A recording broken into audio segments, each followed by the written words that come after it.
자, 오늘은 도마복음 44강에 이제 도올이 이렇게 강의를 하는 부분을 조금 얘기 드려야 될 것 같아요. 요즘 도올이 꽤 성경의 깊은 부분을 인용을 하는데 나는 왜 그런지 대충 느낌은 있어요. 느낌은 있는데 별 말해봤자 별 의미가 없기 때문에 제가 성경을 이렇게 가르치는 목사들을 비평하려고 목사들의 동영상을 보면요, 사실 볼 게 없어요. 너무나 수준 낮은 가르침들이 많아서 별로 말하고 싶지 않은 내용들이죠.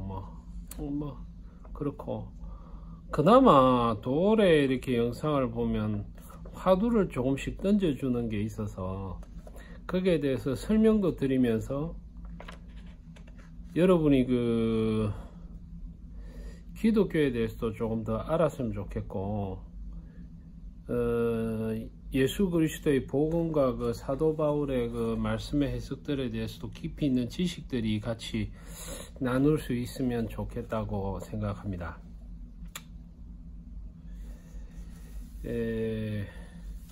오늘은 뭐냐면요, 도올이 도마서 본문을 제가 간단하게 한번 말씀드릴게요. 본문은 언제 우리가 당신을 보게 되리까? 가라사대 너희들이 부끄러움 없이 발가벗을 때, 너희가 어린아이들처럼 너희 옷을 벗어 발 아래 두어 짓밟을 때, 비로소 살아있는 자의 아들을 보게 되리라. 이렇게 말씀하셨거든요. 저 맨 처음에 본문 보면서 도마가 왜 저렇게 얘기하지 하는 생각을 했었어요. 얼핏 처음에 든 거는. 근데 본문을 한 두어 번 읽어보고 도마가 말하고자 하는 바는 그거구나 하는 느낌을 갖게 됐는데, 결론적으로 말하면 이 44강에서 도올이 말하는 부분들이나 인용한 부분들이 되게 의미 있는 부분, 핵심적인 인용구들은 다 나왔어요. 이 부분을 이해할 수 있는. 그런데 문제는 뭐냐면 도올은 그 두 개를 동일한 선상에서 두고 해석을 억지로 하려고 하고 있는 거예요. 그게 뭐냐면 옷이라는 거예요. 옷. 옷은 제가 누차 말씀드리지만은 성경의 단어가 같다고 같은 뜻이 아니에요. 성경에서 옷이라 하면 어떤 구절에서 쓰이면 어떤 뜻으로 쓰이고, 다른 구절에서 가면 완전히 다른 의미로 쓰이는 거예요. 단어가. 그걸 알아야 되거든요. 그걸 같은 의미로 놓고 끼워 맞추려니까 안 맞아지는 거예요. 그러니까 핵심적으로 이 옷을 해석할 수 있는 두 구절이 인용은 되고 있어요. 그게 뭐냐면, 자, 우리 창세기 2장 25절을 언급을 했어요. 그게 뭐냐면 아담과 그의 아내 두 사람이 벌거벗었으나 부끄러워 아니하니라 하는, 이렇게 벌거벗었으나 부끄러움이 없는 상태를 하는 거 하나가 있고, 그 다음에 이제 인용하는 부분이 고린도 후서죠. 제가 한 몇 번 아마 천국 이야기할 때 한두 번 인용했을 건데 그걸 봤나? 그 부분을 딱 인용을 하더라고요. 보통 성경 보시는 분들 그 부분 고린도후서 그 부분은 잘 인용을 안 하는 구절인데 그거를 인용을 해요. 바울 서신을 인용을 하는데, 그게 뭐냐면 제가 다시 한번 읽어 드릴게요. 만일 땅에 있는 우리의 장막집이 무너지면 하나님께서 지으신 집 곧 손으로 지은 것이 아니요 하늘에 있는 영원한 집이 우리에게 있는 줄 아느니라. 참으로 우리가 여기서 탄식하며 하늘로부터 오는 우리 처소로 덧입기를 간절히 사모하노라. 이렇게 입으면 우리가 벗는 자들로 발견되지 않게 하려 함이라. 참으로 이 장막에 있어 우리가 짐진 것 같이 탄식하는 것은 벗고자 함이 아니오 오히려 덧입고자 함이니 죽을 것이 생명에 삼긴 바 되게 하려 함이라 하는 이 구절을 인용했단 말이죠. 이 고린도서 이 구절은 참 목사들이 잘 인용을 안 하는 부분이에요. 제가 한 2번 인용했어요. 그러니까 앞서서 한 2번 인용을 했는데, 그 천국 얘기할 때 했죠. 우리의 장막집이 무너지면 이 처소, 손으로 지은 것이 아닌 처소, 하나님이 지으신 집, 그죠? 그래서 천국 가서 집을 보았다 그러는데, 재밌는 거는 그 집이요, 하늘에 있는 영원한 집이 우리에게 있는 줄 아는데, 바울은 그 집을 뭐라고 표현하냐 하면 우리의 처소로 덧입기를 간절히 사모한다고 하고 있어요. 그러니까 집이라는 거는 처소인데, 그 처소라는 게 입는 개념이에요. 옷처럼 이렇게 덧입는다고 표현하고 있죠. 이렇게 입으면 우리가 벗은 자들로 발견되지 않게 하려 함이라 나오고, 하여튼 이렇게 덧입는다고 표현하고, 맨 마지막에 4절에 가면 죽을 것이 생명에 삼긴 바 된다 이렇게 표현하고 있어요. 그러면 우리가 이걸 쭉 보면요, 맨 처음에는 아주 간단하고 우리가 알기 쉬운 개념인 집, 처소라고 표현하다가 그 처소를 입는 옷으로 다시 확장시키고, 그 옷이 나중에는 뭐로 변합니까? 처소가 생명으로 변하는 거예요. 그죠? 고린도서를 쭉 보면. 그래서 우리가 천국 봤다는 간증하면서 집을 봤다 그러면 잘못 본 거죠. 하나님이 말하는, 성경에서 말하는 처소, 예수 그리스도께서 내가 처소를 예비하러 간다 그러죠. 예비하러 간다는 것은 생명을 예비하러 간다 하는 말하고 같은 거예요. 처소는 곧 우리가 덧입는 것이요, 그것은 곧 생명이기 때문에 그래요. 그럼 여기서 우리가 입는다는 표현을 할 때 고린도서에 이 입는 옷하고 그 창세기에 두 사람이 벗어서나 부끄러워하지 아니한다, 창세기 2장 25절에 그때 벗어버린 옷하고는 다른 의미인 거예요. 다른 의미. 그냥 이 벗어서나 부끄러워하지 아니한다는 이 말은요, 제가 볼 때는 도마가 언급하는 어린아이, 언제 당신을 보게 되느냐 이 말은, 너희가 어린아이들처럼 너희 옷을 벗어 발 아래 두어 짓밟을 때라든지, 너희가 부끄러움 없이 발가락 벗을 때 하는 그 빨가벗었어도 부끄러움을 느끼지 않는 상태는 창세기에 죄가 세상에 들어오기 전의 상태, 회복된 에덴의 상태를 의미하는 거예요. 그거는 뭐냐면 똑같은 말이죠. 근데 그거는 뭐냐면 회복된 애, 그러니까 부끄러움 없이 발가벗는다는 말은 신학적으로 정확하게 얘기하면 성화된 상태를 말해요. 그러니까 성화를 통해서 영화된 상태 속에 죄성이 제거된 인간의 인격의 상태를 말하거든요. 그러니까 창세기에 타락하기 이전의 상태가 되었을 때를 말해요. 그걸 말하고 있는 거죠, 도마는. 그렇기 때문에 너희가 부끄러움 없이 발가벗는다는 것은 창세기에 말하면 벗어서나 부끄러움을 느끼지 못하는 상태를 말해요. 자, 그죠? 그러니까 그때 상태는 뭐냐면 옷이라는 개념이 없죠. 벗었어도 부끄러움이, 죄성이 없다는 거예요. 우리가 죄성의 상당히 기본을 성경에서는 항상 그 성욕으로 많이 보거든요. 그러니까 죄성이 아예 없는 상태를 말하는 거죠. 근데 도로 뭐냐 그러면 고린도서에 바울이 이런 언급을 한단 말이죠. 옷을 덧입는다 표현을 하는 게, 이 도로 뭐라고 표현하냐면, 바울이 돌에 그 버스스나 그러니까 부끄러움 없이 발가벗는다는 요 말을 반박하기 위해서 말하고 있다고 얘기하는데, 이 그러니까 도마가 말하는 부끄러움 없이 발가벗던 상태는 바울이 말하는 옷을 입은 상태하고 똑같은 거예요. 자, 두 상태가 똑같죠. 핵심은 뭐냐면 바울이 말하는 옷을 입으면 어떠냐면 부끄러움을 느끼지 못해요. 그죠? 옷을 입었기 때문에 부끄럽게 발견되지 않는다는 거예요. 그러면 창세기에서 말하는 거는 뭐냐? 옷을 벗었으니까 벗었는 상태인데도 부끄러움을 모르는 거예요. 그게 욕심이 없는 상태를 얘기하는 거고, 그러니까 죄성이 제거된 상태를 얘기하는 거고,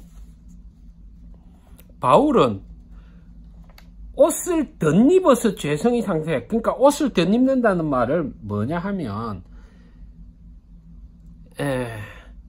고린도후서에 보면 뭐라고 표현했냐면, 이 말을 바울이 다른 말로 뭐냐면 너희의 몸이 변화한다라고 표현하거든요. 그러니까 처소로 덧입는 상태를 바울은 다른 말로 변화한다라고 해요. 진짜 우리가 뭐를 입는 게 아니고 처소를 덧입는다는 건 영생을 덧입는 상태, 우리가 생명으로 덧입는 상태를 말하는 거예요. 뭐 옷을 입는 게 아니고 그 상태는 육신이 생명으로 덧입혀서 새로운 육신으로 변하는 상태를 말하는 거예요. 그 변한 상태는 어떤 상태냐? 초기에 아담의 벗었으나 부끄러움을 느끼지 못하는 상태를 얘기하는 거예요. 그러면 딱 맞죠? 도마가 묻죠.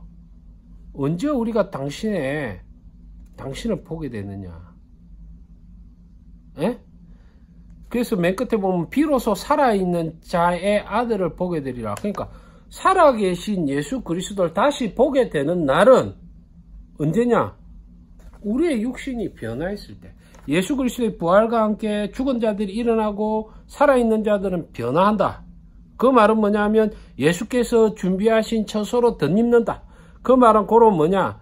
생명에게 우리의 죽을 육신이 상긴 바 된다.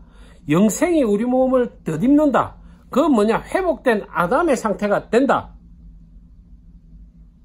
그때 예수를 보게 된다.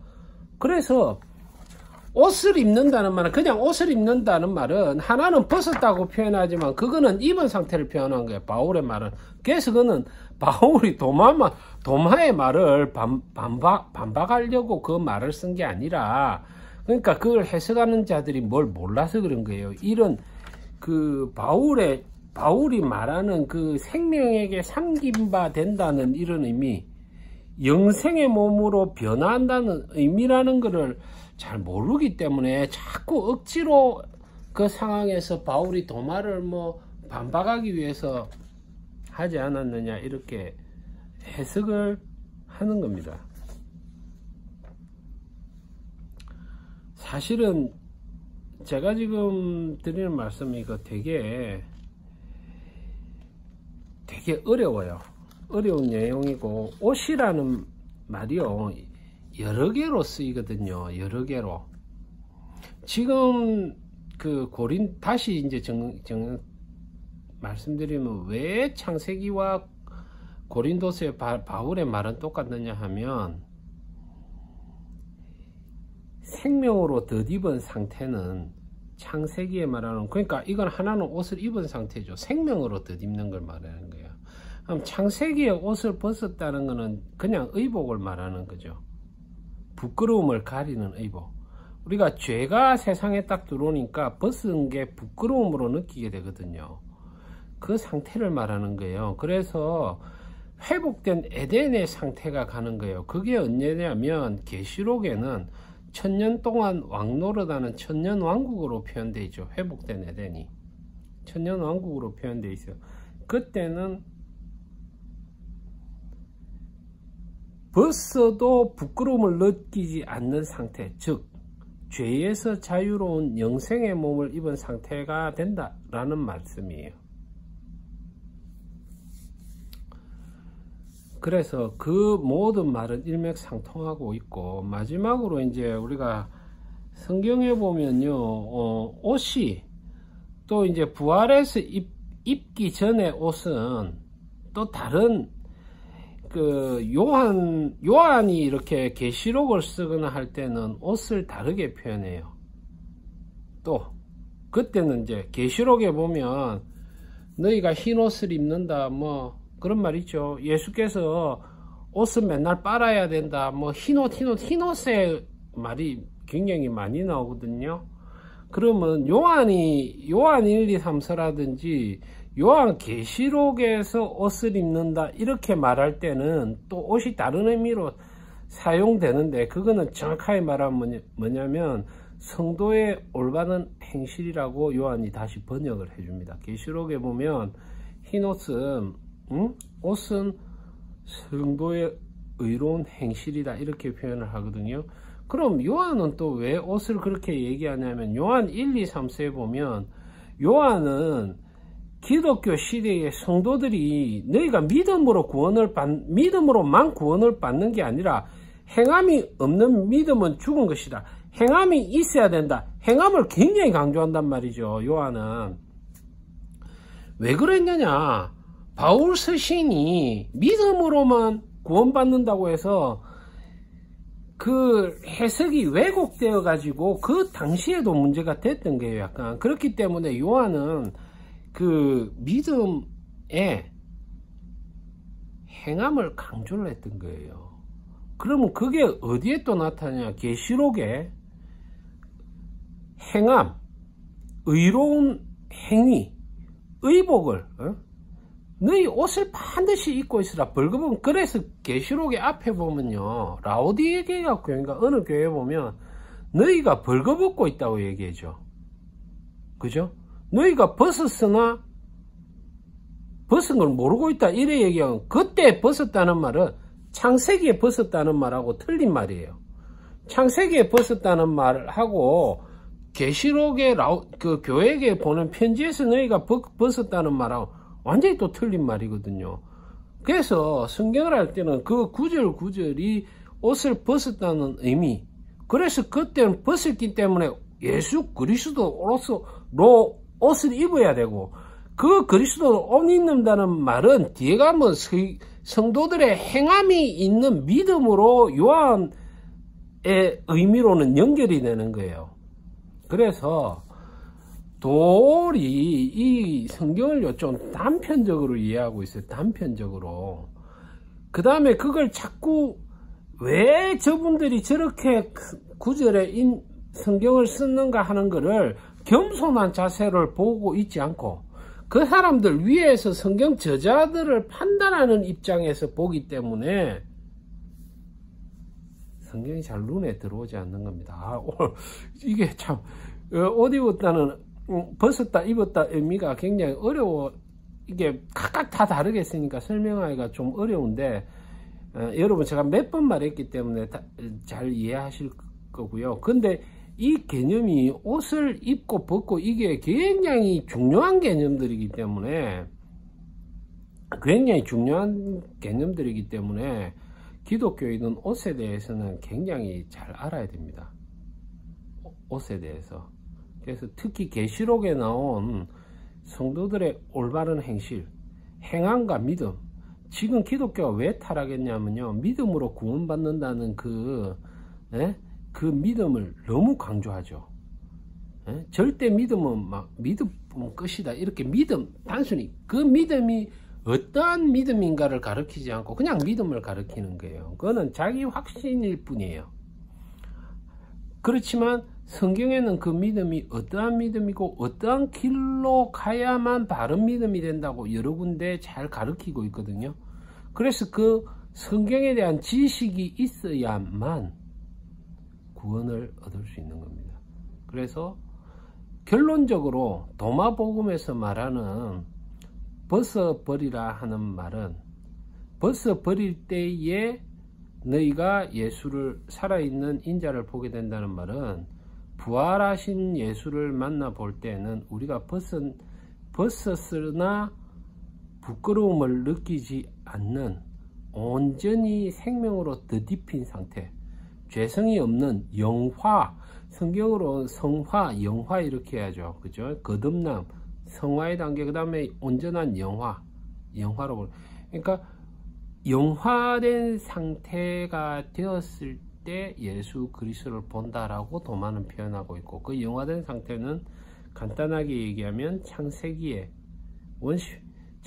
나온 대로 벗어서나 부끄러워지 않는 상태가 되는 것이고, 그 상태는 다시 바울의 표현으로 따지자면 옷을 입은 상태가 되는 거예요. 생명으로 덧입은 상태, 부끄러움이 온전히 가려진 상태, 죄에서 자유로운 영화의 상태를 말하기 때문에 바울의 말과 도마의 말과 창세기의 말은 똑같습니다. 도마가 예수로부터 들은 말은 창세기를 두고 언급한 예수 그리스도의 말을 기록한 것이라고 보시면 틀림없습니다. 감사합니다.